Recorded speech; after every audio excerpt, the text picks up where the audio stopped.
Hi எல்லாருக்குமே வணக்கம்ங்க. இன்றைக்கி வந்துட்டு ஆரஞ்சு ஜூஸ் தான் பார்க்க போகிறோம். ஆரஞ்சு ஜூஸ் எடுத்துக்கணும். சாரி, இது ஆரஞ்சா கமலாவான்னு தெரியல. இது வந்துட்டு கொஞ்சம் புளிக்கும் வந்துட்டு. ஸோ வந்துட்டு கழுவிக்கிட்டு ஆஃபாக கட் பண்ணிக்கிட்டு ஜூஸ் ப்ரெஷரில் வந்துட்டு ப்ரெஸ் பண்ணிக்கணும் வந்துட்டு. ஜூஸ் வந்துட்டு நல்லா புழிஞ்சிட்டா அதில் வந்துட்டு சுட தண்ணி ஊற்றிக்கணும். ஏன்னா இது புளிப்பாக இருக்கும் இல்லையா, அதனால் வந்துட்டு சுட தண்ணி ஊற்றிக்கணும். நெக்ஸ்ட் வந்துட்டு நாட்டு சக்கரை போட்டுக்கணும். நாட்டு சக்கரை போட்டு நல்லா கலக்கிடணும்.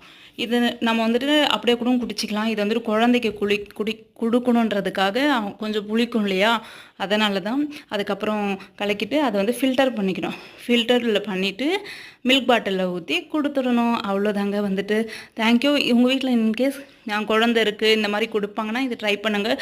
உண்மையாகவே சூப்பராக இருக்கும். சேம் மெத்தட் தான். மாதுளம், ஆரஞ்சு எல்லாமே நான் இந்த மெத்தடில் தான் கொடுப்பேன். ட்ரை பண்ணுங்கள். உண்மையாகவே விரும்பி கொடுப்பாங்க. பட் சுகர் சேர்க்கக்கூடாது தான், பட் கொஞ்சம் லைட்டாக சேர்த்துக்கோங்க. தேங்க்யூ.